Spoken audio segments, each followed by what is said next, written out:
Hello दोस्तों, आपको और आपके परिवार को दीपावली की हार्दिक शुभकामनाएं। कुछ देर पहले डोम चर्च, केंद्रीय चर्च इमारत चमकते चांद से जगमगा रही थी। वेनेसा, जिसने हाथ जोड़े थे, जादुई ऊर्जा से घिरी हुई थी। अपना सिर थोड़ा नीचे करते हुए उसने कहा, मुझे लगता है ये किताबों की दुकान किसी दुष्ट राक्षस का घर है।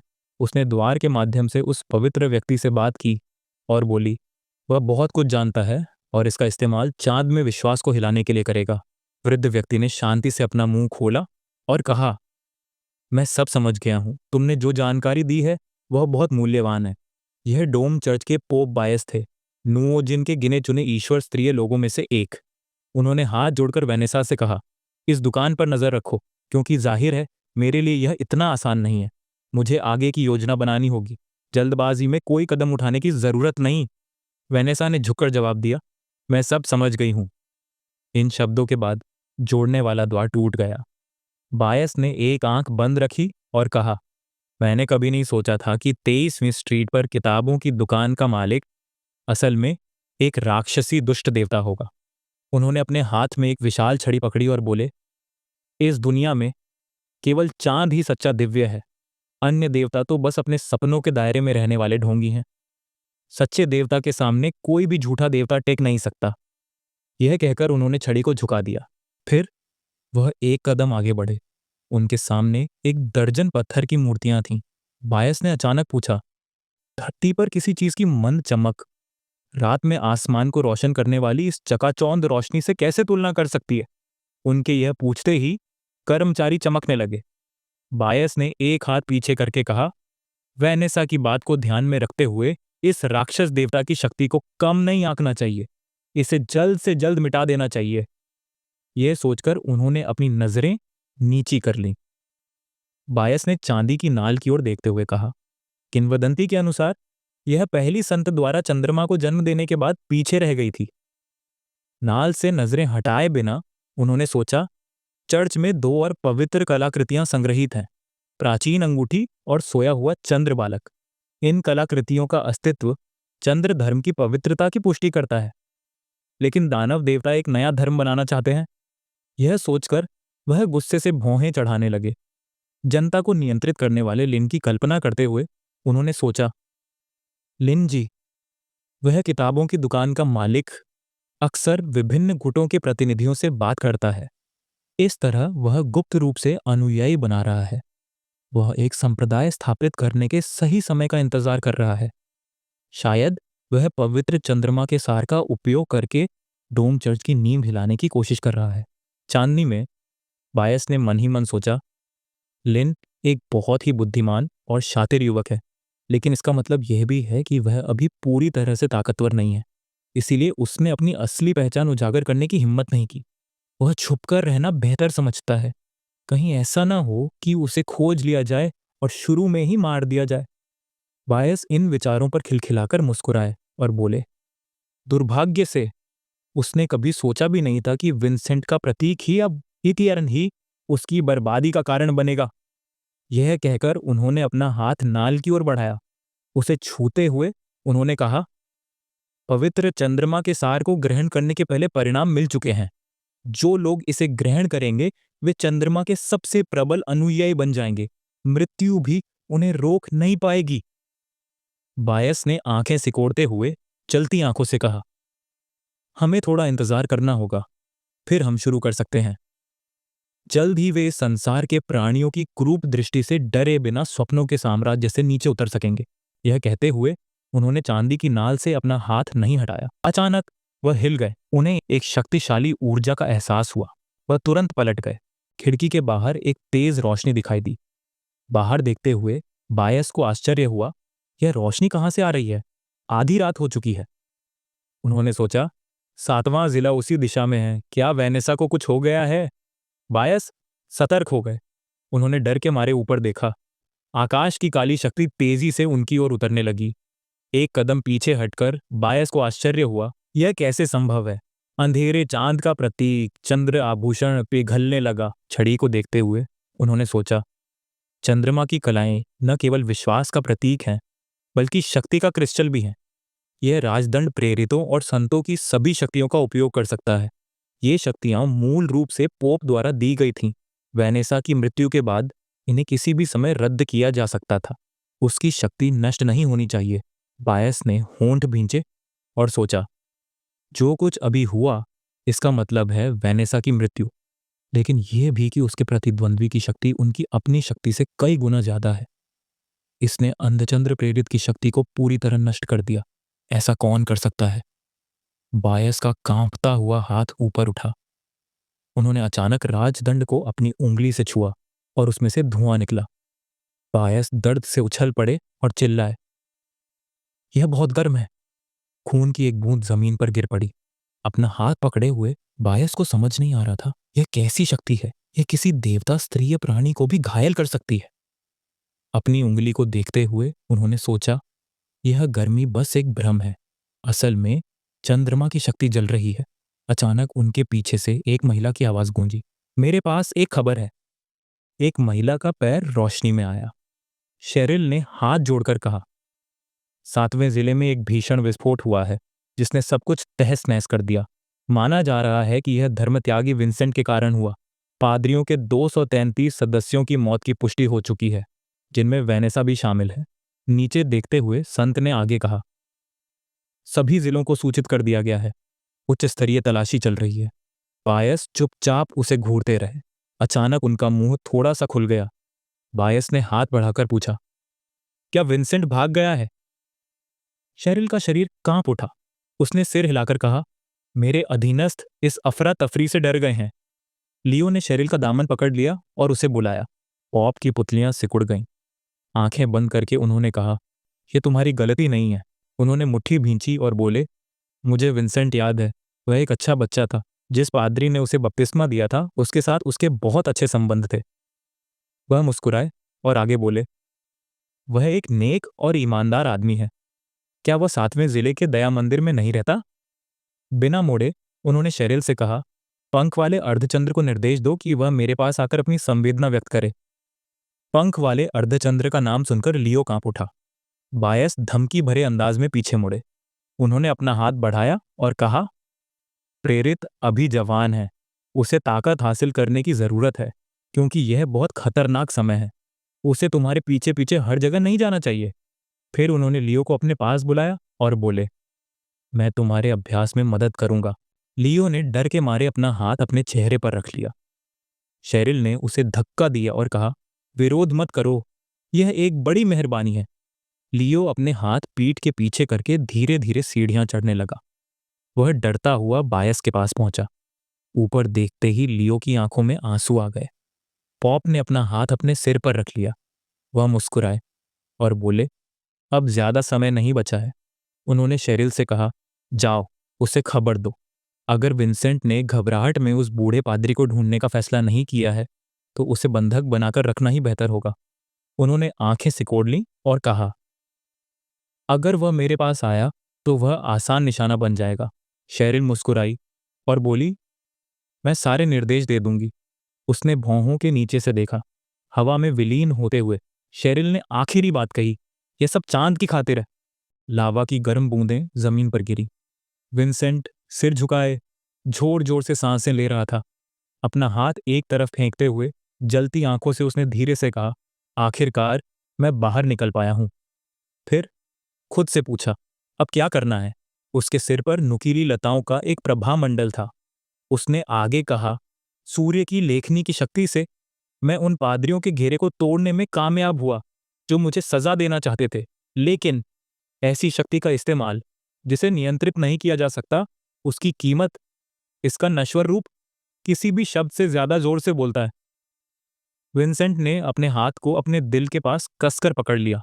उसने कहा, इस भयानक शक्ति ने न केवल पूरे 7वें पल्ली को जमीन पर गिरा दिया, बल्कि मेरे शरीर में चंद्रमा की शक्ति का भी खंडन किया, उसे पूरी तरह मिटा दिया और मेरा शरीर किसी अकल्पनीय चीज में बदल गया। जैसे जैसे वह आगे बढ़ा उससे लावा टपकता रहा। वह बार बार कहता रहा, किसी भी समझ तक पहुंचने से पहले मुझे इस असहनीय दर्द को सहना होगा जो मेरे शरीर को चीर रहा है। आसमान में चमकता चांद उसे रोशन कर रहा था। वह सोच रहा था, मुझे अब भी इस बारे में नहीं सोचना चाहिए। चर्च निश्चित रूप से सभी जिले बंद कर देगा, गिरफ्तारी वारंट जारी कर देगा। वह बहुत बुरी तरह घायल था। किताबों की दुकान तक पहुंचना नामुमकिन था। वह बहुत दूर थी। अब मेरे पास जाने के लिए कोई जगह नहीं है, उसने सोचा। विंसेंट अचानक एक पेड़ से टिक गया। खुद को रोक न पाने के कारण वह नीचे झुका और बोला, सिर्फ एक जगह को छोड़कर। पेड़ के तने पर खून के निशान थे। विंसेंट जमीन पर बैठ गया। उसने सोचा, दुनिया में सिर्फ यही एक जगह है जहां मैं पूरी तरह सुरक्षित महसूस करता हूं। उसकी आंखें, जिनकी रोशनी हाल ही में बुझी थी, जल रही थीं। वह सड़क के उस पार बैठा था। उसने बताया, यहीं मैं पला बड़ा था, यहीं बपतिस्मा लिया था और इसी छोटे से दया के चैपल में डोम चर्च में शामिल हुआ था। उसके ठीक सामने वही चैपल था जिसकी दरारें बंद कर दी गई थीं। विंसेंट उससे नजरें हटाए बिना मन ही मन बोला, मैंने कभी नहीं सोचा था कि अगली बार जब मैं यहां आऊंगा तो ऐसी परिस्थितियों में होगा। लेकिन अगर दूसरे लोग मुझे इस तरह देखेंगे तो क्या सोचेंगे? इन विचारों के साथ वो यादों में डूबने लगा। विंसेंट दौड़कर आगे बढ़ा और चिल्लाया, आंटी सुसान ने ताजे सेबों से पाई बनाई है। हमें कुछ टुकड़े चुराकर गरीबों में बांट देने चाहिए। उसके दोस्त तुरंत मान गए, सिवाय एक लड़की के जिसने कहा, चोरी करना गलत है। लेकिन विंसेंट खिलखिलाकर मुस्कुराया और चिल्लाया, इसमें कुछ भी गलत नहीं है। हम दूसरों की मदद के लिए ऐसा कर रहे हैं और फिर हम बस यही कहेंगे कि एक जंगली बिल्ली ने इसे चुरा लिया। उसने आगे कहा, भविष्य में मैं डोम चर्च का सबसे अच्छा पादरी जरूर बनूंगा। लेकिन जैसे ही उसने यह कहा, अचानक उसकी गर्दन पकड़ ली गई। टेरेंस ने उसे उठाया और गहरी सांस छोड़ते हुए कहा, मैंने कभी किसी पादरी के बारे में नहीं सुना जो जो दूसरों को चोरी करने के लिए उकसाता हो। विंसेंट के दोस्त उसे तुरंत छोड़कर भाग गए। टेरेंस मुस्कुराए। उन्होंने विंसेंट से कहा, अभी अपने छोटे दोस्तों को भूल जा और सच सच बता, तूने और कौन कौन सी शरारतें की हैं? विंसेंट ने असमंजस में नजरें फेर लीं। उसने कहा, असल में ऐसा कुछ नहीं है। थोड़ी देर रुकने के बाद उसने भौहें सिकोड़ी और बताया, अंकल मार्क की बियर रद्द करना, या अंकल कुमा के शहद से सने कपड़ों का माजरा जब मधुमक्खियां अभी भी उनका पीछा कर रही थीं, या फिर वो रेचक जो हमने टीचर एडी के चिकन को दिया था और फिर वो शाम चिकन खाया था, या फिर आंटी पेरी की ताजा बेकड़ परंपरा के ऊपर अनानास के टुकड़े। टेरेंस ने बहुत नाराज चेहरे से विंसेंट की बात सुनी, लेकिन जैसे ही उसकी बात पूरी हुई वे गर्मजोशी से मुस्कुराए। फिर उन्होंने उसे जमीन पर रख दिया और कहा, तूने बहुत कुछ किया है, लेकिन अगर तू अपनी गलतियां स्वीकार करके उन्हें सुधार ले तो सब ठीक हो जाएगा। टेरेंस ने हाथ बढ़ाया और कहा, जब तक तू अपने किए की वजह से पीड़ित लोगों से माफी मांगता रहेगा, मैं तेरे साथ रहूंगा। मुझे यकीन है वे तुझे माफ कर देंगे और अब से तू ऐसा कुछ नहीं करेगा। ये आखिरी बार है। विंसेंट के गाल को खींचते हुए उन्होंने कहा, इसके अलावा बेचारा अंकल कुमा अभी भी तेरी शरारत की वजह से बिस्तर से नहीं उठ पा रहा है। इसलिए जब तक वह ठीक नहीं हो जाता तुझे उसकी देखभाल करनी होगी और यह कोई सजा नहीं होगी। यह कहकर वे मुड़ गए। धीरे से बोले, विंसेंट एक लापरवाह बच्चा है, लेकिन मुझे लगता है उसकी आत्मा शुद्ध और दिल दयालु है। फिर उन्होंने कहा, अब रात के खाने का समय हो गया है। आंटी सुसान ने उन शरारती बच्चों के लिए वेजिटेबल क्रीम सूप बनाया है और यह तेरा पसंदीदा व्यंजन है। यह सुनकर विंसेंट की आंखें चमक उठीं। वह खुशी से चिल्लाया, यह तो बहुत अच्छा हुआ। वह फादर टेरेंस के पीछे दौड़ा, अपनी बाहें फैलाकर चिल्लाया, मुझे बहुत भूख लगी है। चिंता न करें, मैं अब और कोई शरारत नहीं करूंगा। टेरेंस आगे आगे चलते रहे, संतोष से हंसते रहे। उन्होंने कहा, हर आस्तिक को अपने वचन का पक्का होना चाहिए। चांद हमें सिखाता है, जब तक हम नेक इरादे से अच्छे कर्म करते रहेंगे, दुनिया एक बेहतर जगह बन जाएगी। विंसेंट का हाथ थामते हुए उन्होंने कहा, अगर तू सचमुच भविष्य में पोप बनना चाहता है तो अपने कामों पर ज्यादा ध्यान देना चाहिए, लोगों की मदद करनी चाहिए, यही सही है। इस पर विंसेंट खुशी से चिल्लाया, मैं डोम चर्च का सबसे अच्छा पोप जरूर बनूंगा और आपको मुझ पर गर्व होगा। विंसेंट यादों को पीछे छोड़ते हुए पेड़ के पास बैठा रहा। उसका पूरा शरीर कांप रहा था।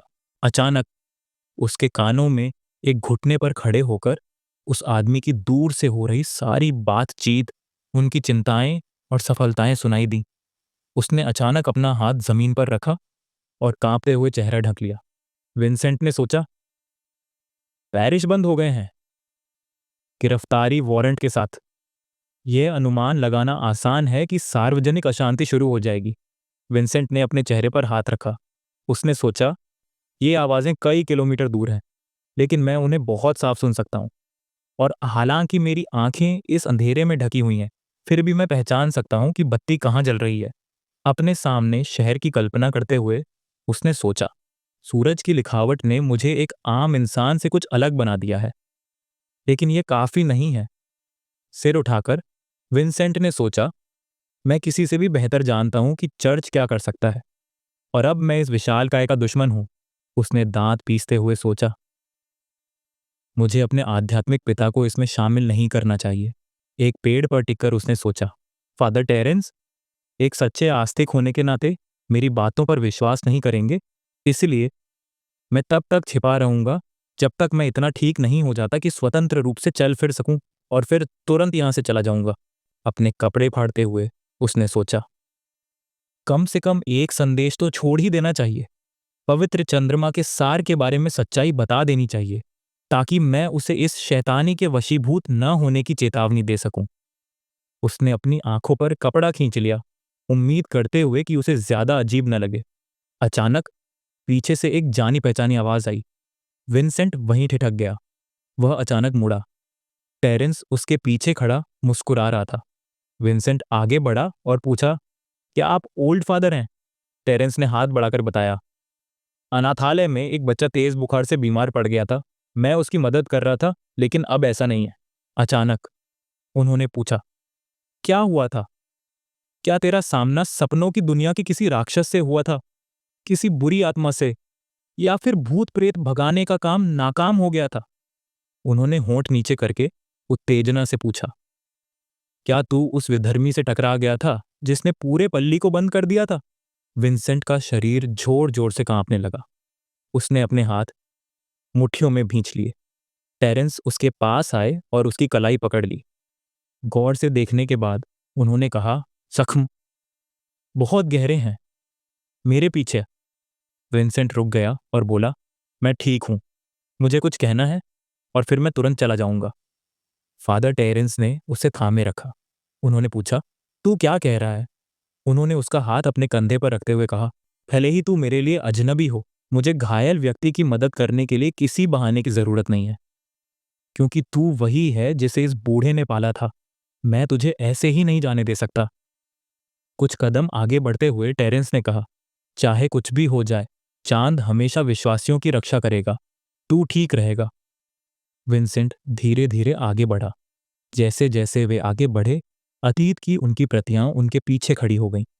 विंसेंट का सिर नीचे झुका हुआ था। कुछ देर बाद उनके सामने के दरवाजे खुल गए। विंसेंट बेंच पर लेट गया। उसके शरीर पर चमकीली रेखाएं दौड़ गईं। टेरेंस ने अपना मन्ना भरा हाथ उसके पास लाया। अपने कांपते हाथ को सहारा देते हुए टेरेंस ने चांद से प्रार्थना की, इस पीड़ित को ठीक करने में मेरी मदद करें। विंसेंट ने दांत भींच लिए। टेरेंस के चेहरे के भाव बदल गए।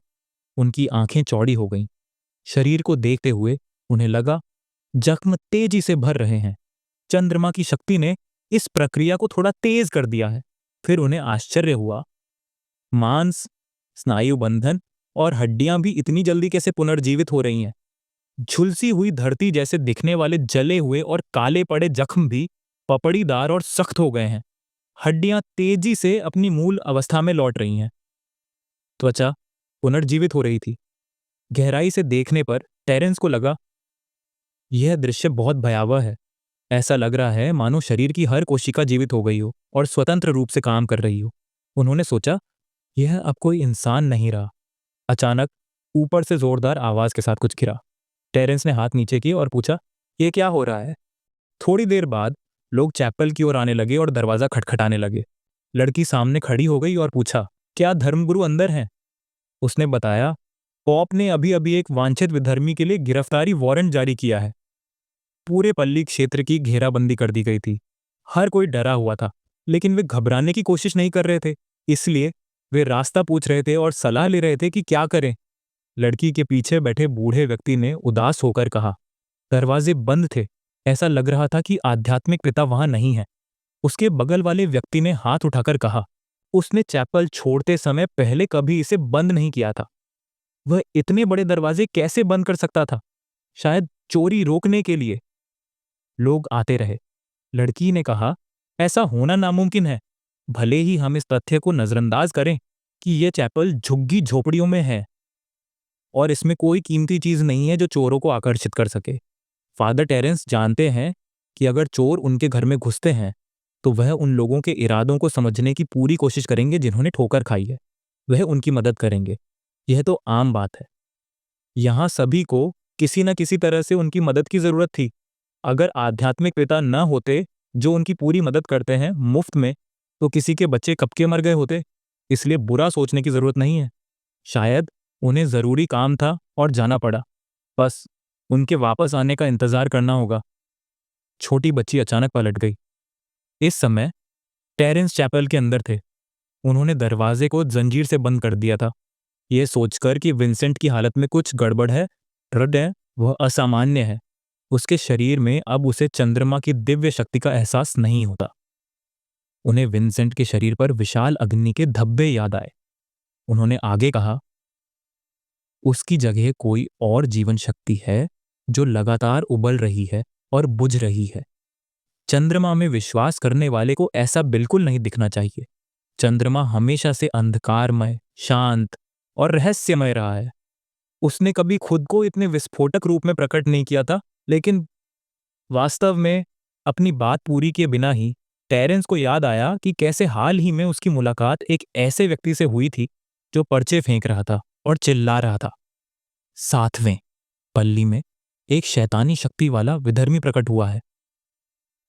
उसने अचानक हुए हमले का फायदा उठाकर अंधचंद्र की प्रेरित श्रीमती वैनेसा की हत्या कर दी थी।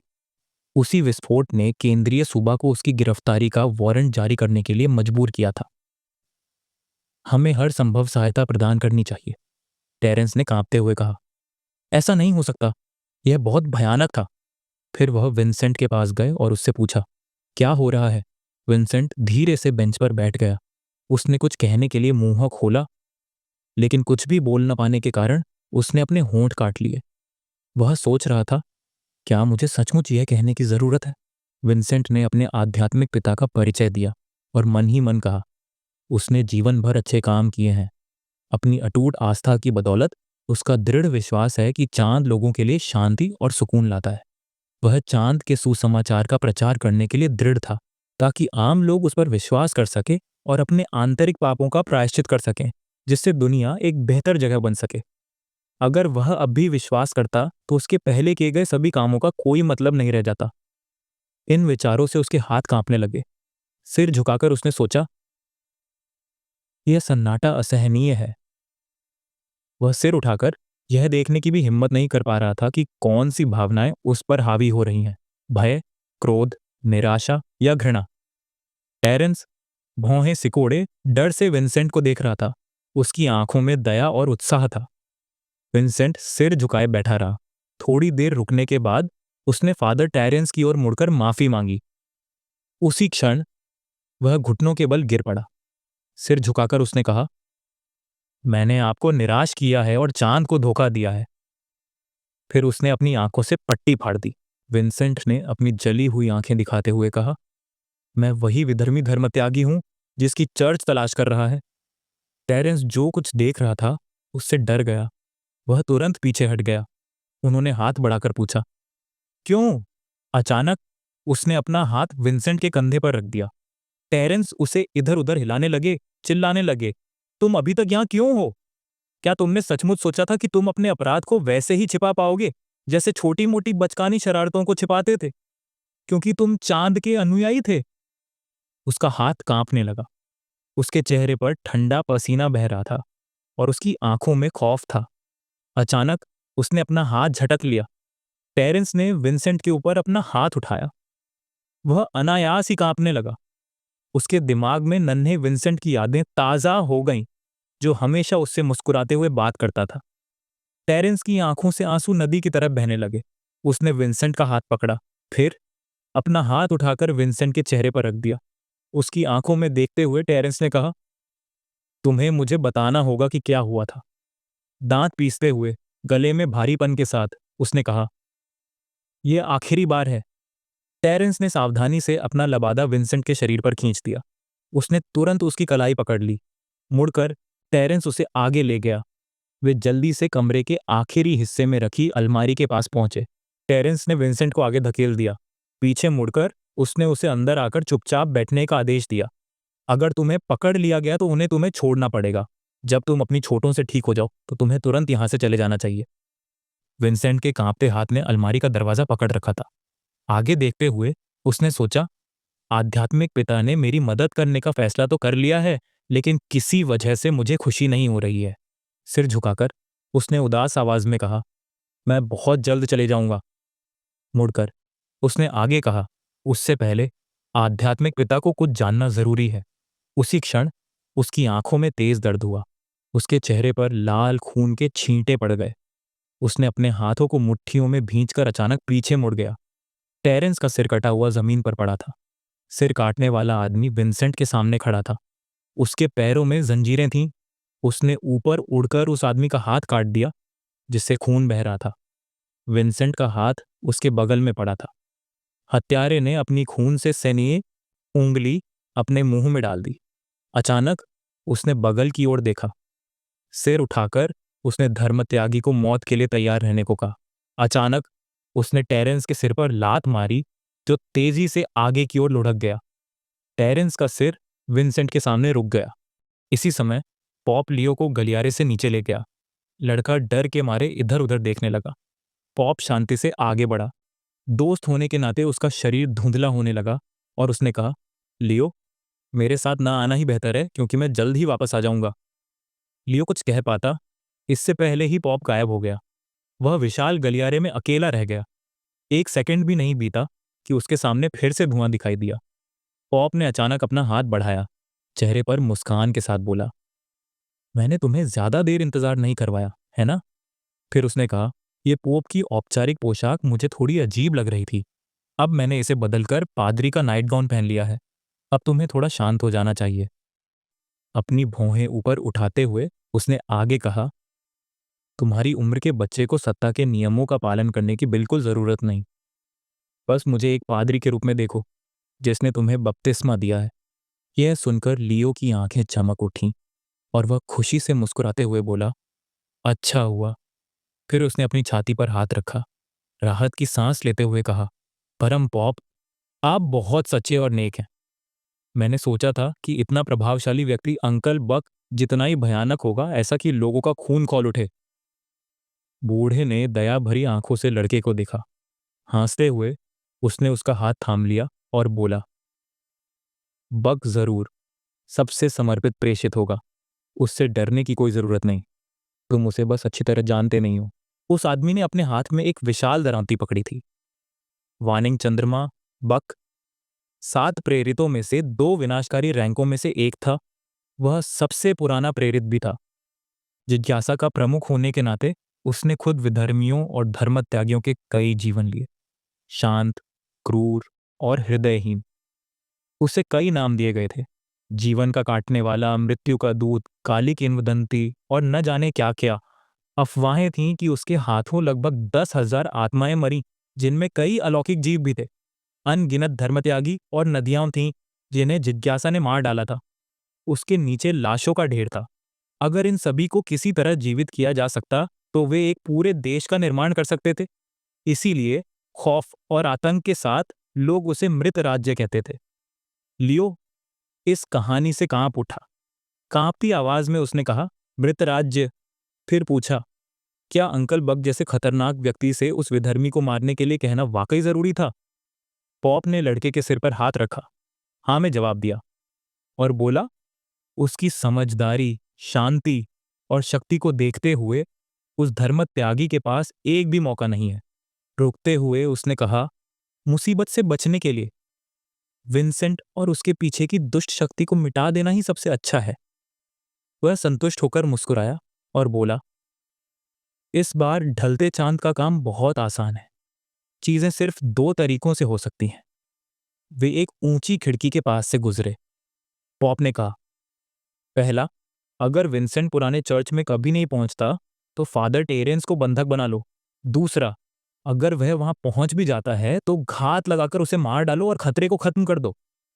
यह सुनकर लियो ने अपनी भौहें उठाईं और बोला, अगर ये धर्मत्यागी वाकई इतना खतरनाक है, लेकिन मैंने सुना है कि फादर टेरेंस बहुत दयालु हैं, एक अच्छे इंसान हैं, शायद उसे जाने देना ही ठीक होगा। उसकी बात पूरी होने से पहले ही पॉप ने उसके गाल पकड़ ली। लड़के की ओर झुककर उसने नाराजगी से पूछा, क्या एक अच्छा इंसान होना ही उसे जीने देने का कारण है? फिर बोला, इस धर्मत्यागी के असली रंग दिखाने से पहले उसकी भी एक अच्छे इंसान की प्रतिष्ठा थी। पॉप की आंखें जल रही थीं। उसने आगे कहा, मूल पाप, सबका पाप, सब दिखावा करने के आदी हैं। इसलिए अच्छे और बुरे का फैसला शब्दों और कर्मों से नहीं करना चाहिए। चांद पर अटूट विश्वास ही एकमात्र सच्चा रास्ता है। अगर यह विश्वास पूरी तरह नहीं निभाया जाता तो यह शुद्ध विश्वासघात है। और जब तक वे चांद के लिए सब कुछ करते हैं, भले ही वह मानवता के हिसाब से अत्याचार हो, उन्हें माफ कर दिया जाएगा और चांद की सुरक्षा मिलेगी। लियो ने डर से आंखों में आंसू भरकर पॉप को देखा। पॉप लगातार कह रहा था, तुम एक अच्छा बच्चा हो लियो, मुझे तुमसे भविष्य में बहुत उम्मीदें हैं। तुम्हें दिखाना होगा कि चांद में तुम्हारी आस्था सच्ची है, ढलते चांद की तरह, समझे?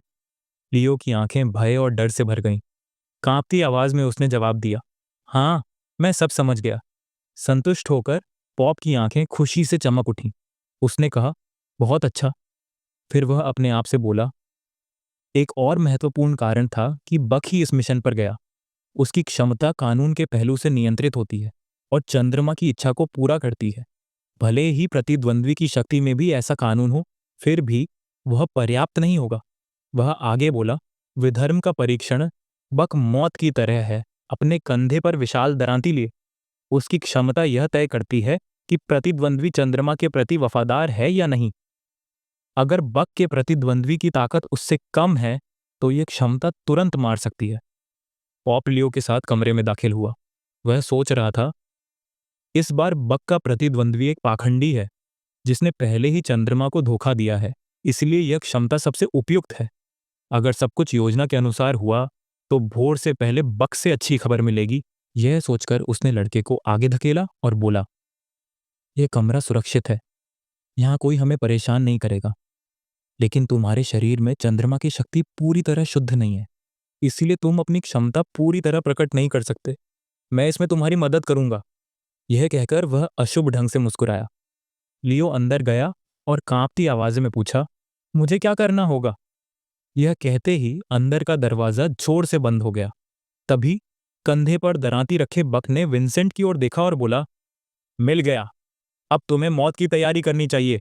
मैं डोम चर्च का क्षीण चंद्रमा हूं, धर्माधिकरण का मुखिया, मृत साम्राज्य का सरदार। मैं बक हूं। विंसेंट ने अपना सिर ऊपर उठाया।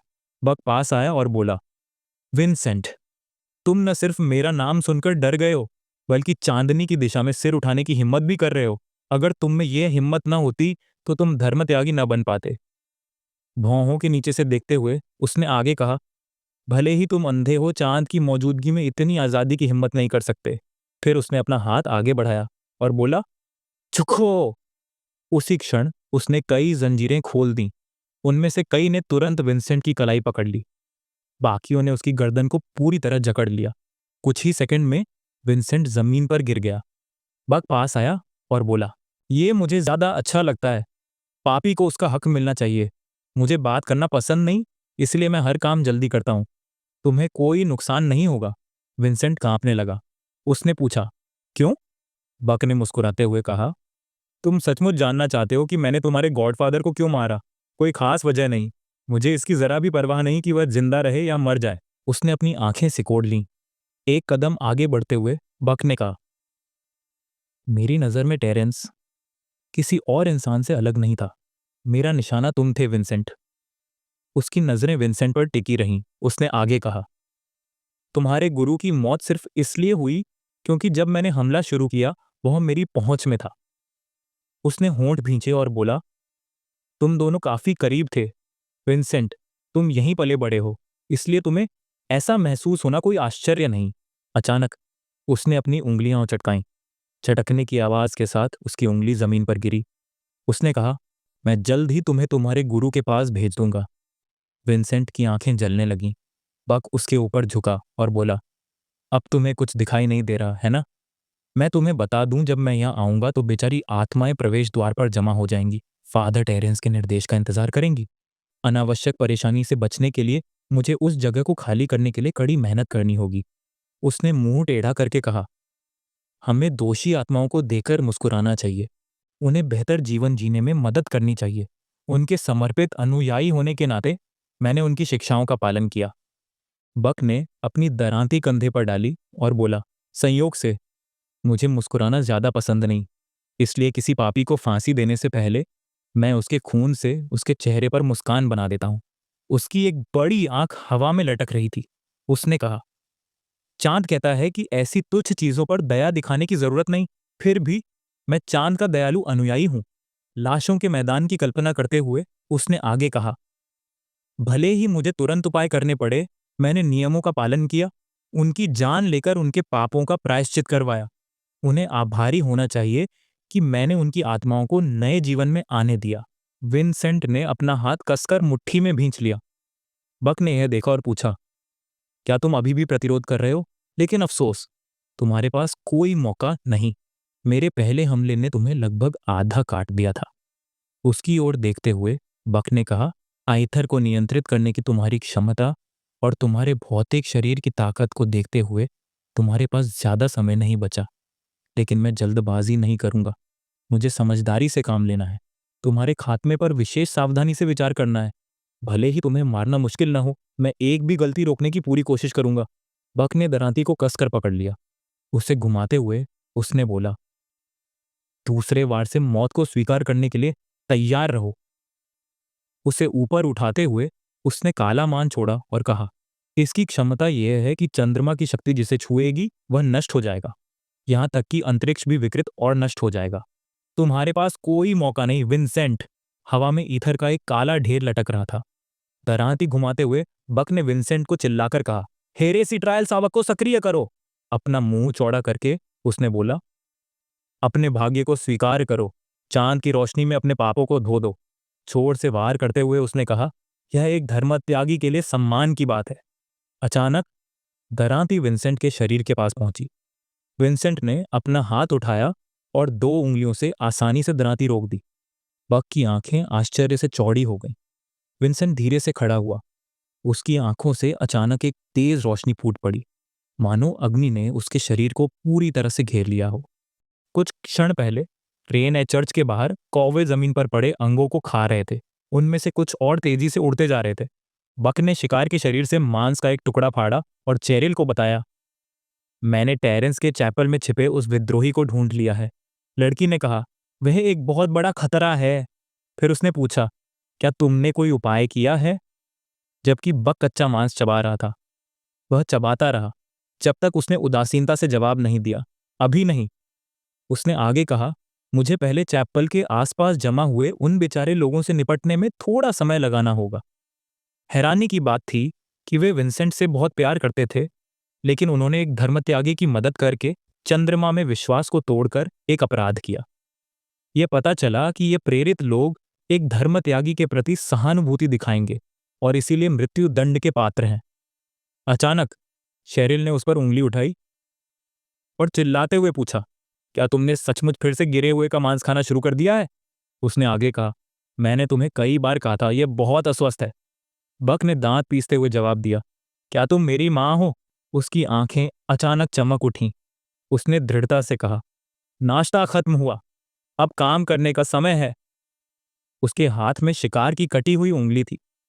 शेरिल उसे समझा रही थी, तुम्हें सावधान रहना चाहिए। यह धर्मत्यागी बिल्कुल सरल नहीं है। हमें नहीं पता उसने कौन सी गुप्त तकनीक में महारत हासिल की है। उसने बताया, फिलहाल उसने इसका इस्तेमाल उस गंभीर प्रहार को करने के लिए किया जिसने 7वें पल्ली को जमीन पर गिरा दिया। यहां तक कि चंद्रमा की दूत वेनेसा भी उसके हाथों शहीद हो गई। अपने साथी की बात सुनकर बक एक चमचमाती दरांती लेकर आगे बढ़ा। चैपल के पास पहुंचकर उसने जवाब दिया, चिंता करने की कोई बात नहीं। मैंने उपलब्ध जानकारी के आधार पर धर्मत्यागी विंसेंट की ताकत और व्यवहार का अध्ययन किया था। उसने कहा, यहां आने से पहले मैंने उपलब्ध जानकारी के आधार पर धर्मत्यागी विंसेंट की ताकत और व्यवहार का अध्ययन किया था। कुल मिलाकर वह मेरा विरोधी नहीं है। उसने जलती हुई दरांती अपने कंधे पर फेंकी और कहा, वैनेसा और उसकी मृत्यु के बारे में यह केवल इस तथ्य से समझाया जा सकता है कि वह बहुत कमजोर थी। वह एक अनुभवहीन धर्मोपदेशक थी, केवल एक भयावह स्तर की। उसकी क्षमता, मौन क्षेत्र, कोई युद्ध क्षमता नहीं थी। वह बहुत कमजोर थी, तो इसमें कोई आश्चर्य नहीं कि उसकी मृत्यु हो गई। बक की आंखों में उत्साह था। उसने कहा, सब कुछ देखते हुए इस तकनीक का उपयोग करने की कीमत बहुत अधिक थी। मैं बता सकता हूं, उसकी वर्तमान स्थिति में बहुत कुछ कमी है। उसने विंसेंट को विशाल दरवाजों के पीछे कोठरी में छिपे देखा। उसने कहा, यह स्पष्ट है, वह इस गुप्त तकनीक के दुष्परिणामों से पीड़ित है। यह कहते हुए मृत साम्राज्य ने उसे एकाग्र होकर वार करने की जरूरत बताई। उसने दोनों हाथों से अपनी दरांती का हैंडल पकड़ लिया और खुद से कहा, मुझे चिंता करने की कोई बात नहीं। भले ही मेरे प्रतिद्वंद्वी के पास विनाशकारी शक्ति हो, वह तो बस एक नौसिखिया है जो कुछ गुप्त तकनीकों पर निर्भर है। उसके लिए, एक अत्यंत बलवान और अनुभवी प्राणी के लिए, ऐसा प्रतिद्वंद्वी कोई प्रतिद्वंद्वी ही नहीं था। यह सोचकर उसने अपनी विशाल दरांती घुमाई। तभी चमकदार लपटों में लिपटा विंसेंट उसकी दरांती पकड़े हुए था। उसका हाथ, जिससे उसने हथियार को थामा था, चटक पीला पड़ गया। यह देखकर बक ने डर के मारे दांत पीस लिए और चीखते हुए पूछा, यह कैसे हो सकता है? वह अब भी कैसे हिल सकता है? उसी क्षण उसने अपना हाथ घुमाया, जिससे जंजीरें खुल गईं। वे उस प्रतिद्वंद्वी की ओर दौड़ी जो अपने कटे हुए हाथ को फिर से जोड़ रहा था। लेकिन विंसेंट की अविश्वसनीय गर्मी से ये जंजीरें जल्दी ही पिघल गईं। उस आदमी की अदृश्य आंखों से आग की लपटें निकल रही थीं। बक ने जो देखा, उससे वह बहुत डर गया। उसकी दरांती जल्दी ही गर्म हो गई। गर्मी का एहसास होते ही बक डर के मारे कांप उठा। वह सोच रहा था, तापमान कितना ज्यादा है, एक ऐसी शक्ति है, मुझे यहां से भागना होगा। ये सोचते हुए उसने अपना हथियार हाथ से गिरा दिया। बिना कुछ सोचे समझे वह भागने लगा। भागते हुए बक अपने कमरे में दाखिल हुआ। अंदर उसने हाथ बढ़ाया और चिल्लाकर कहा, लगता है मैंने उसकी गुप्त तकनीकों को कम करके आंका। मुझे अपना सर्वश्रेष्ठ प्रदर्शन करना होगा। अगर उसने विधर्मी मुकदमे को पूरी ताकत से चलाया तो मेरे पास कोई मौका नहीं बचेगा। अचानक उसकी जलती आंखों में सदमा दिखाई दिया। उसने देखा कि विंसेंट, जो उसके पीछे पीछे आग की लपटें छोड़ता हुआ आ रहा था, आग की लपटें छोड़ रहा था। उसकी आंखें बुरी तरह जल रही थीं। तभी एक जोरदार धमाका हुआ, जिससे लकड़ियां बिखर गईं। बक ने भौहें चढ़ाईं, यह सोचकर, क्या दुश्मन सचमुच सीधा हमला कर रहा है? उसे इतनी हिम्मत कहां से मिली? दांत दिखाते हुए वह चीखा और पूछा, क्या विंसेंट सचमुच सोचता है कि वह मेरी ताकत पर शक कर सकता है? मैं उसे उसकी हेकड़ी की सजा दूंगा। उसने अपनी बांह घुमाई, उस विद्रोही की मौत की कामना करते हुए। मैं उसे अभी मौत के घाट उतार दूंगा। विंसेंट के बाल अग्नि शक्ति से चमक रहे थे। उसने अपना हाथ आगे बढ़ाया और आगे बढ़ा। अपने प्रतिद्वंद्वी का चेहरा पकड़कर वह विद्रोही ईथर की मदद से आगे की ओर उड़ गया। बक की आंखें डर से चौड़ी हो गईं। वह सोच रहा था, यह नामुमकिन है। उसकी आंखें फटी की फटी रह गईं, क्योंकि वह डर के मारे सोच रहा था, क्या मेरी सारी शक्तियां काम नहीं कर रही हैं? विंसेंट का चेहरा बदल गया। उसने मुस्कुराते हुए पूछा, क्या लूना जानती है कि उसकी शक्तियां बेकार क्यों हैं? अचानक उसका मुंह थोड़ा सा खुल गया। भौहें चढ़ाते हुए विंसेंट ने धमकी भरे अंदाज में कहा, चांदनी तो बस सूरज का प्रतिबिंब है। दुश्मन का चेहरा दबाते हुए उसने कहा, मैं सही था। बक की चौड़ी होती निगाहों को देखते हुए विंसेंट ने आगे कहा, इसका प्रमाण यह होगा कि तुम्हारे शरीर में प्रवाहित होने वाली चंद्रमा की शक्ति सूर्य की शक्ति से क्षण भर में प्रज्वलित हो जाएगी। बक के चेहरे पर खून की बूंदें बहने लगीं। मुंह खोले विंसेंट ने कहा, बक की मौत चंद्रमा पर उसके अपने विश्वास के कारण हुई। वह जोर जोर से दुश्मनों के चेहरे पर ऊर्जा छोड़ता रहा। प्रकाश की एक तेज किरण अंतरिक्ष को रोशन करने लगी। उनके शरीर अचानक पूरी तरह उस प्रकाश में समा गए और ज्यादा मन छोड़ते हुए विंसेंट को खलनायक की तेज चीखें सुनाई देना बंद हो गईं। कुछ सेकंड बाद जमीन को चीरते हुए एक जोरदार धमाका हुआ। विंसेंट वहीं खड़ा रहा और टेरेंस का सिर अपनी बाहों में थामे रहा। उसके सिर को काली ऊर्जा ने घेर लिया। थोड़ी देर बाद वह शक्ति उसके हाथों से गायब हो गई।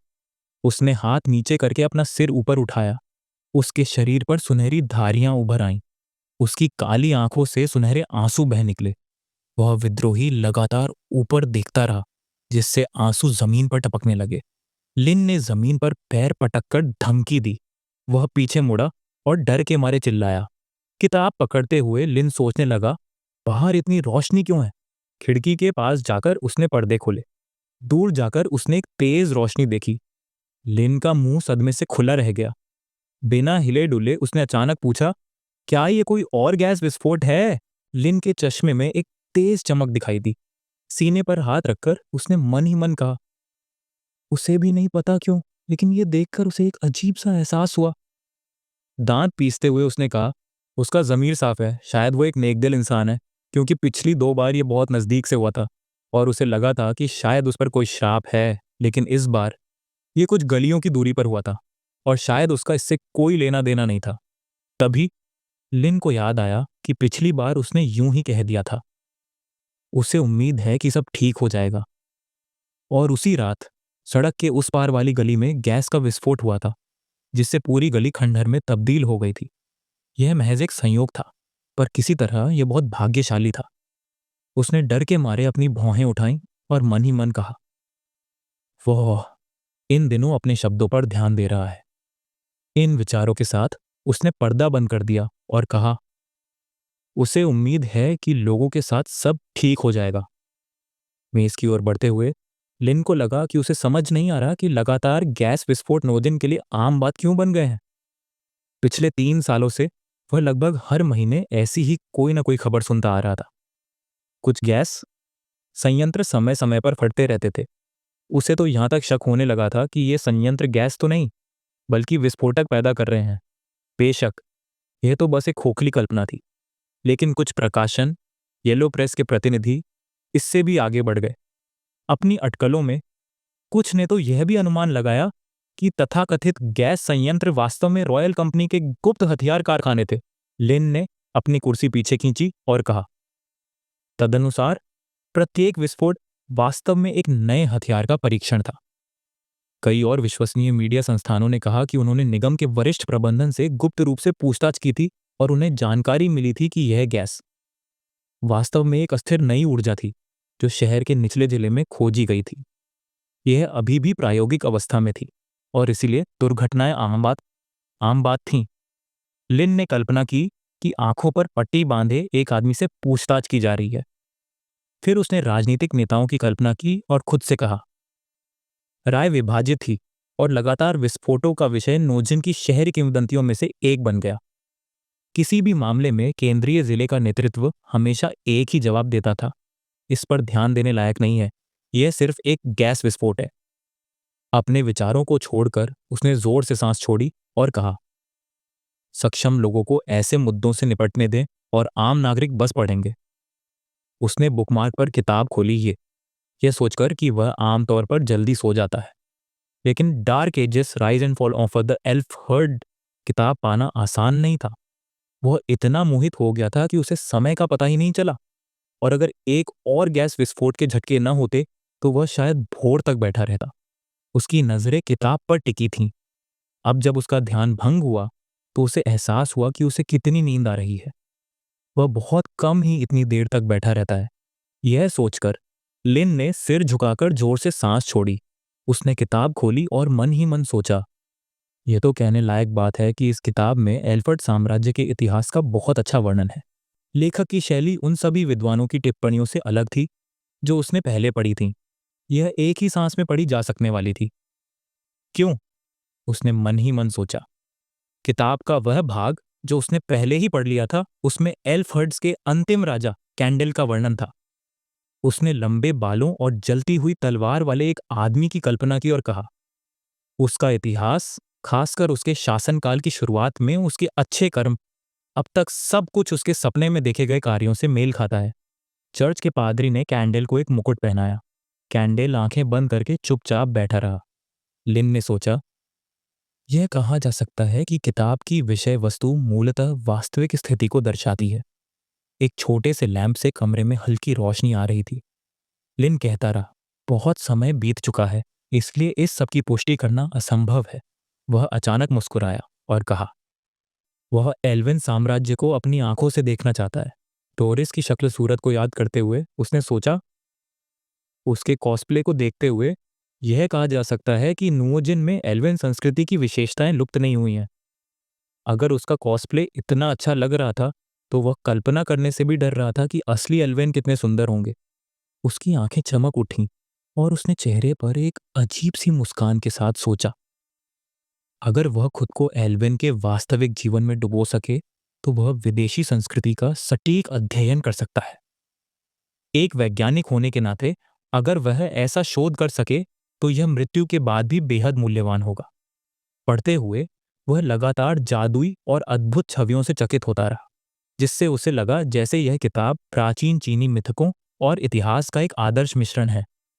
किताब के पन्ने पलटते हुए उसने मन ही मन सोचा, जितना ज्यादा वह पढ़ेगा उतना ही ज्यादा वह खुद इस दुनिया में गोता लगाना चाहेगा। कम से कम उस जमाने की दुनिया में तो सिनेमा वगैरह था जो इस मामले में मदद कर सकता था, लेकिन यह वाकई अफसोस की बात थी। फिर उसने खुद से पूछा, कौन सा चीनी होगा जो किताब में वर्णित इन रहस्यमयी जीवों से मोहित न हो। उसने गहरी सांस छोड़ते हुए कहा, दुनिया में इतनी सारी दिलचस्प संस्कृतियां हैं, लेकिन नोजेन पहुंचने से पहले दुर्भाग्य से वह कई प्रामाणिक संस्कृतियों के आकर्षण का अनुभव नहीं कर पाया था। शायद उस समय और स्थान में भी ऐसी ही रचनाएं थीं, लेकिन उसे उनके बारे में जानने का मौका नहीं मिला, जिसका उसे सचमुच अफसोस था। जैसे ही मक्खी लैंप की रोशनी में उड़ी, लिन ने सोचा, अब उसे इस बारे में नहीं सोचना चाहिए। वह अपने नोट्स व्यवस्थित करेगा और सोने के लिए तैयार हो जाएगा। अब वह उस जगह तक पढ़ चुका था जहां लिखा था कि एक अंधकार युग आ गया है। किताब में दिए गए वर्णन के अनुसार सूर्य और चंद्रमा अंधकार में डूब गए थे और अजीर अंधकार में डूब गया था। पन्ने पर उसने एक विशाल राक्षस का चित्र देखा और मन ही मन सोचा, यह थोड़ा अजीब है, क्योंकि सूर्य और चंद्रमा अभी भी उनके ऊपर थे, जैसा कि अपेक्षित था। ऐसा नहीं लग रहा था कि वे अंधकार में डूब गए हैं, लेकिन यह अंधकार शायद यह अलंकार था, और जो भी हो, यह कुछ अजीब तरह से लिखा गया था। थोड़ी देर रुकने के बाद उसने बिना किसी भावना के शांति से कहा, सूर्य चुपचाप बुझ गया और चंद्रमा को जानवरों ने कुतर दिया। उसके बाद उसने इस संभावना के बारे में सोचा कि सूर्य और चंद्रमा कुछ देवताओं के प्रतीक हैं, जिसका अर्थ है कि किसी कारण से वे एक साथ मर गए। लिन ने उत्साह से अपनी भौहें उठाईं और कहा, अगर ऐसा है तो यह अंधकार भी एक देवता है। फिर उसने सोचा, क्या भक्षण की क्रिया एक रूपक है या सचमुच जानवरों द्वारा चांद को कुतरना है।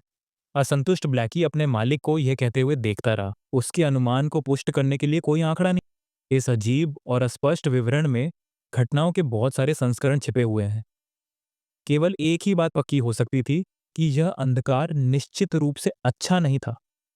यह कहने के बाद उसने हाथ बढ़ाया और कहा, अब इसके बारे में सोचने का कोई मतलब नहीं है। सिर उठाकर लिन ने आगे कहा, सिल्वर ने उससे कहा था कि वह उसे पूरी सच्चाई बताएगी, लेकिन तभी जब वह कृत्रिम बाड़ लगाने में माहिर हो जाएगा। इसलिए वह कुछ नहीं कर सकता। ये शब्द कहने के बाद उसने लैंप बुझा दिया और सोचा, सपनों का लोक बनाना तो और भी बड़ी समस्या है। उसे अभी भी इसके बारे में बहुत कम जानकारी है। ये सोचते हुए वह बिस्तर की ओर चल पड़ा। उसने अपना चश्मा बगल में नाइट स्टैंड पर रख दिया। फिर वह बिस्तर पर लेट गया और सोचने लगा। उसने अपने पहले स्वप्न लोक का आधार तो बना लिया है, लेकिन फिर भी प्रगति बहुत धीमी थी। स्वप्न लोक में ऐसी वस्तुएं बनाना बहुत मुश्किल था जिन्हें वास्तविक माना जा सके। धीरे धीरे आंखें खोलते हुए लिन ने खुद से कहा। वह कुछ देर से सोच रहा था और उसके दिमाग में कुछ आया है। आंखें बंद करके उसने सोचा, अगर यह काम कर गया तो वह मुश्किलें कम कर सकता है और सपना बनाना आसान बना सकता है। इसीलिए उसे इसे आजमाना चाहिए। एक बूंद पानी पर गिरी, जिससे छपाक हुआ। जेबों में हाथ डालकर लिन ने गंभीरता से आगे देखा। उसने अपनी हथेली आगे बढ़ाई। उसने सोचा, मानो इस अवस्था में मन जमा होने लगा हो, एक अंतहीन जगह जो छोटे छोटे अंधेरों से भरी हुई थी। वह आदमी एक कदम आगे बढ़ा। निशान छोड़ते हुए लिन को लगा कि वह बस यूं ही चक्कर लगाता रहेगा। आगे बढ़ते हुए उसे लगा कि उसे कोई और रास्ता नहीं सूझ रहा, इसीलिए उसने इकट्ठा किया हुआ सारा ईथर इस स्वप्नलोक में डाल दिया। उसने इसे पहले सिल्वर को दिखाया था, लेकिन उसे कोई जवाब नहीं मिला। शायद उसने सोचा होगा कि उसने बहुत कम इकट्ठा किया है। केवल स्वप्न में ही वह एक विशेष अवस्था में पहुंच सकता है, जहां वह ईथर को देख और महसूस कर सकता है। मुस्कुराते हुए लिन ने कहा, वह थोड़ा अभ्यास कर सकता है। उसने अपना हाथ आगे बढ़ाया। झूलते हुए उसने जमीन को छुआ। अचानक उसके सामने एक मेज आ गई। गौर से देखने पर मुख्य पात्र को कुछ चीजें दिखाई दी। मुस्कुराते हुए वह खुशी से सोचने लगा, आखिरकार उसे कामयाबी मिल ही गई।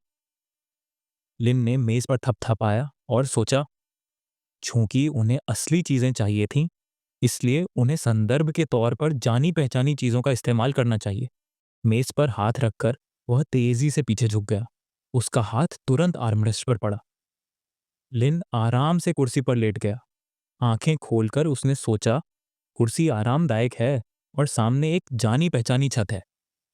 उसकी नजर ऊपर की ओर थी। उसने नजरें बगल की ओर घुमाई तो उसे एक किताबों की अलमारी दिखाई दी। आगे देखते हुए उसे एक खिड़की दिखाई दी। लिन ने हाथ जोड़कर सोचा, सब कुछ वैसा ही है जैसा उसने सोचा था। डेस्क से ज्यादा दूर नहीं, खिड़की से धूप आ रही थी और हवा में धूल उड़ रही थी। खिड़की से बाहर देखते हुए उसने खिड़की के बाहर पेड़ के हरे भरे पत्तों को देखा, जो हवा में लहरा रहे थे और सरसराहट कर रहे थे। पैर क्रॉस करके उसने सोचा, उसे यकीन है कि अगर उसने खिड़की खोली तो उसे दीवार पर रेंगती हुई आईवी लताएं दिखाई देंगी, और अगर उसने दूसरी तरफ का दरवाजा खोला तो उसे सीढ़ियों की ओर जाता एक लंबा गलियारा दिखाई देगा, जो कहेगा कि वह वापस आ गया है। उसके चेहरे पर एक खुशी भरी मुस्कान आ गई। आगे देखते हुए लिन ने कहा, उसे अपना घर याद आ जाएगा, जहां वह नई दुनिया में जाने से पहले 20 साल से भी ज्यादा समय तक रहा था। उसने अचानक अपनी उंगली आगे की ओर उठाई। खिड़की अचानक खुल गई। मुस्कुराते हुए लिन ने कहा, उसका पहला स्वप्न लोक तैयार है। ऊपर देखते हुए उसने कहा, उसे यह सोचने में बहुत समय लगा और सिल्वर ने उसे सिखाने की बहुत कोशिश की, इसलिए उसे उम्मीद थी कि वह निराश नहीं होगी। अपनी उंगली पर तितली को देखते हुए लिन ने कहा, आखिरकार उसे सफलता मिल ही गई। उसे लगा कि भविष्य में कोई भी वस्तु बनाना मुश्किल नहीं होगा। तितली अचानक उड़कर तस्वीर के फ्रेम पर आ बैठी। लिन ने उसे ध्यान से उठा लिया। कुर्सी पर बैठकर वह उसे देखने लगा। उसका चेहरा उदास हो गया। फिर उसने स्वप्न लोक में लोगों की रचना के बारे में सोचा। उसकी निगाहों में उदासी थी। अचानक लिन ने आंखें बंद कर लीं। फोटो एक तरफ रखते हुए उसने सोचा, उसे इसके बारे में नहीं सोचना चाहिए। फ्रेम में एक बूढ़े आदमी के साथ एक बच्चे की तस्वीर थी। एक तितली धीरे धीरे उसकी आंख के पास रेंग रही थी। इन 2 चैप्टर में कुछ खास नहीं है, इसलिए इन्हें समरी की तरह एक्सप्लेन कर रहा हूं। सुबह बुक स्टोर के सामने बिल्लियां खेल रही थीं। मून ने आंखें खोली, जो बिस्तर पर उल्टी लेटी हुई थी। उसने अलार्म बंद किया, खड़ी हुई, बाथरूम में गई, दांत साफ किए, रेडी होकर खाना बनाया। फिर लिन को बुलाने के लिए उसके कमरे में गई। अंदर लिन पिछले सपने में खोया हुआ बिस्तर पर पड़ा था। मून की परछाई उस पर पड़ी। लिन की आंखें धीरे धीरे खुली। मून उसके ऊपर हवा में थी। ये उठाने का तरीका थोड़ा कैजुअल था। इस तरीके से कोई भी ये नहीं कह सकता कि वह 5 मिनट में उठेगा। एक जोरदार चीख के साथ पक्षी उड़ गए। लिन तैयार होकर डाइनिंग टेबल पर था। एक टुकड़ा खाते ही उसकी आंखों से आंसू बहने लगे। मून ने उसे देखा और शर्मिंदगी से अपना चेहरा कटोरे में छिपा लिया। लिन ने उसे गौर से देखा, और जब वह पहली बार उससे मिला था और अब के माहौल को कंपेयर करने लगा, अपने हाथ पर मुंह टिकाकर उसे देखता रहा। मून के चेहरे पर टेंशन छा गई और उसने चावल का पूरा कटोरा अपने मुंह में भर लिया, जो उसके गले में अटक गया। लिन उसकी इस बचकानी हरकत पर मुस्कुराया और भाप उठाता एक गिलास उसकी ओर बढ़ा दिया। मून ने उसे पिया और शांति से सांस ली, और फिर रात में वह विपाशा से मिली, जो उसकी ओर मुस्कुराई और एक मार्क्स उसकी ओर बढ़ा दिया। मून ने उदास चेहरे से मार्क्स को पकड़ा। चुड़ैल ने उसे साइज से सारी सिचुएशन समझाई। मून उसे ध्यान से सुनती रही। मून ने मार्क्स को लगाया और यादों में खो गई जब उसने विंसेंट को सूरज की शक्ति दी थी। वे दोनों विंसेंट को देखती रहीं। काम हो जाने पर चुड़ैल ने मून से मार्क्स वापस ले लिया। उसने गुस्से में माना भरे एक गोले को अपने हाथ में भींच लिया, जिससे मून डर गई। उसने उसके सिर पर हाथ रखा। मून ने कहा, वह अपना बेस्ट देगी। उनकी ऐसी ही बात चलती रही। मून ने वास्तविकता में अपनी पलकें झुका लीं। लिन मुस्कुराते हुए उसे देखता रहा। उसने उसका कंपेयर सेलर मून से किया। डाइनिंग टेबल पर उनके बीच बातें होती हैं। मून ने अपने क्यूट फेस के साथ चमकती आंखों से उसे देखा। लिन हल्का सा मुस्कुराया और अपने ख्यालों में खो गया, जहां प्रोफेसर बनकर वह बहुत सारी मूल को पढ़ रहा था। और उसने कई सुपर हीरोज के बारे में सोचा, जैसे अल्ट्रामैन, सुपरमैन, आयरन मैन, और कई मूवी एनीमे के बारे में सोचा, डेथ नोट, मंकी किंग। ये पैनल मैं यहाँ चला देता हूँ। आप इनमें से किस किस को पहचानते हो, कमेंट में बताओ। मून उसे देखती रही। लिन ने चांद में मून का चेहरा इमेजिन किया, जिससे उसकी हंसी छूट गई। मून ने गुस्से में अपने गाल फुला लिए। लिन एक सितार पड़ी कुर्सी पर बैठा था। उसके सामने उसकी परछाई में स्याही की लाल आंखें चमक रही थीं। उस हर वो शख्स याद आया जो इसके पास आया था, चाहे वो जिक्सू हो, विली, जोसेफ या विंसेंट। एक लाल आंख दिखी। मून फटे हुए कपड़े पहने, हाथ में एक सफेद झंडा लिए लड़खड़ाते हुए चल रही थी। हम फिर डाइनिंग टेबल पर लौट आते हैं, जहां उनकी बातें ऐसी ही चलती रहती हैं। लिन के सामने रसगुल्लों से भरा एक कटोरा रखा था। उसने एक स्पून बढ़ाया और एक रसगुल्ला उठाया। उसने अपना मुंह खोला और जैसे ही रसगुल्ला गले से नीचे उतरा, वह उसके स्वाद में खो गया। उसने अपना हाथ बढ़ाकर मून के सिर पर रखा और उसकी तारीफ की।